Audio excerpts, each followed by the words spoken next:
الحمد للہ رب العالمین والصلاة والسلام علی سید الانبیاء والمرسلین وعلی آلہ واصحابہ اجمعین۔ تفسیر کے سلسلے میں اس کی قسمیں بیان کرتے ہوئے میں نے گزارش کی تھی کہ کئی اعتبار سے اس کی تقسیم ہوتی ہے، اور 4 اعتبارات سے اس کی قسمیں میں نے گزارش کی تھی کہ شہرت اور امکان حصول کے اعتبار سے، اور تفسیر تک رسائی اور اس کے حصول کے ذرائع کے اعتبار سے، پھر تفسیر کے اسالیب اور طرق کے اعتبار سے، پھر مفسرین کے رجحانات کے اعتبار سے۔ باقی چیزیں تو ہم پہلے 3 قسمیں اور اس کی ذیلی تقسیم جو ہے ہم پڑھ چکے ہیں۔ اب چوتھی تقسیم جو ہے یہ ہے مفسرین کے رجحانات کے اعتبار سے۔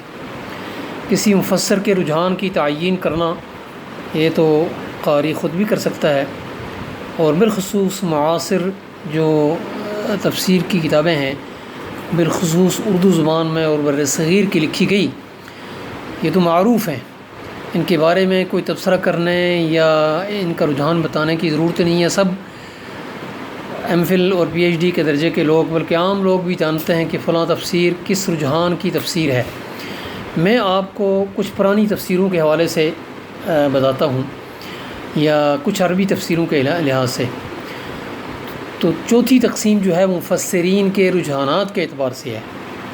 مفسرین قرآن میں مختلف فکری، مذہبی اور علمی رجحانات رکھنے والے لوگ ہمیشہ سے موجود رہے ہیں، اور ان کے رجحانات کا ان کی تفسیری تحریروں میں نمایاں نظر آنا ایک فطری بات ہے۔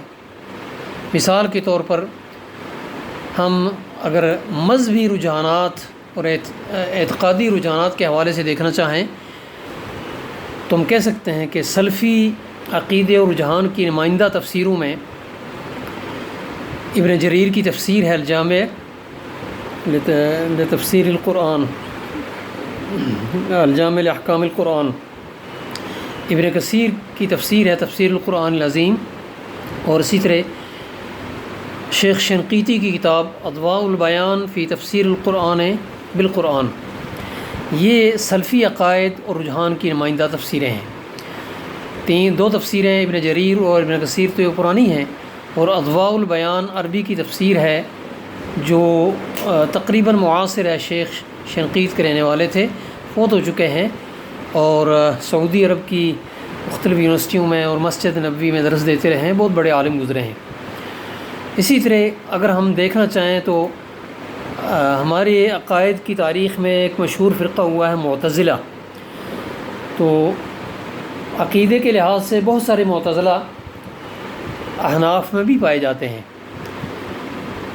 حنفیوں کی تفسیر بھی آپ اس کو کہہ سکتے ہیں، لیکن عقیدے کے لحاظ سے اگر آپ اس کو کہنا چاہیں تو معتزلی عقائد کی نمائندہ تفسیر ہے تفسیر الکشاف زمخشری کی۔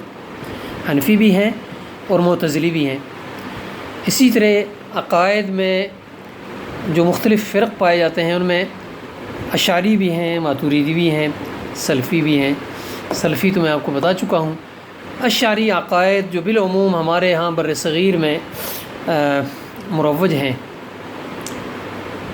تھے، اب تو زیادہ تر ماتوریدی عقائد ہیں، کچھ تھوڑی سی تبدیلی کے ساتھ۔ بہرحال اشعری عقائد کی نمائندہ تفسیروں میں ہم اگر دیکھنا چاہیں تو امام فخر الدین رازی کی تفسیر التفسیر الکبیر یا مفاتیح الغیب، یہ تفسیر آتی ہے۔ اسی طرح کسی علم میں تخصص یا میلان کی بنیاد پر، کسی علم کی طرف آپ کا میلان ہے یا اس میں آپ متخصص ہیں، اس بنیاد پر شہرت پانے والی تفسیریں بھی ہیں۔ مثلا معانی القرآن ہے فرا کی، مجاز القرآن ہے ابو عبیدہ کی۔ یہ دونوں تفسیریں لغوی اتجاہ کی تفاسیر میں شمار ہوتی ہیں کہ ان میں لغوی رجحانات اور لغوی تفسیر زیادہ ہے لغت کی طرف۔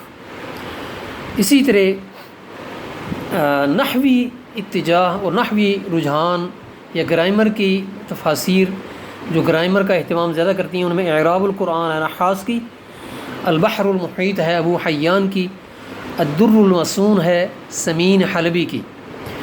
تو ان تفسیروں میں گویا کہ نحوی رجحان اور عربی گرامر کا رجحان زیادہ پایا جاتا ہے۔ اسی طرح اگر ہم ایک اور پہلو سے غور کریں کہ علم بلاغت اور فصاحت اور اسی طرح بدیع اور معانی کے لحاظ سے رجحان رکھنے والی تفسیروں میں زمخشری کی کشاف بھی اس ذیل میں آتی ہے۔ وہ عقیدے کے لحاظ سے معتزلی بھی ہے، لیکن اس کے اندر بلاغت بھی ہے، معانی اور بدیع بھی ہے۔ اور اسی طرح التحریر والتنویر، طاہر بن عاشور، میں نے کوئی زیادہ عرصہ نہیں گزرا، تونس کے رہنے والے بہت بڑے عالم جن کا تفسیر پر بھی کام ہے اور مقاصد شریعہ پر بھی کام ہے، تو تحریر والتنویر کے نام سے بہت اچھی تفسیر انہوں نے لکھی ہے۔ تو یہ تفسیر بھی بلاغی رجحان رکھنے والی نمائندہ تفسیروں کے اندر شامل ہے۔ تو یہ مختلف رجحانات جو مفسرین کے رجحانات تھے ان کی نمائندگی ان کی کتابوں کے اندر بھی ملتی ہے، اور یہ فطری چیز ہے۔ تو تفسیر کی یہ تقسیمات صرف فنی اور معلومات کے لیے ہیں، لیکن بہرحال ہر تفسیر کا اپنا ایک رنگ ہے، ہر تفسیر کا اپنا ایک پہلو ہے، اور کسی بھی تفسیر سے کوئی آدمی مستغنی نہیں ہو سکتا۔ کسی خاص پہلو سے اس کی ایک خاص چیز ہے، خصوصیت ہے، وہ اگر آپ دیکھنا چاہتے ہیں تو اسی قسم کی تفسیروں سے آپ کو مل جائے گی۔ اللہ تعالیٰ سے دعا ہے کہ اللہ تعالیٰ ہمیں قرآن مجید کا درست فہم نصیب فرمائے۔ وآخر دعوانا ان الحمد للہ رب العالمین۔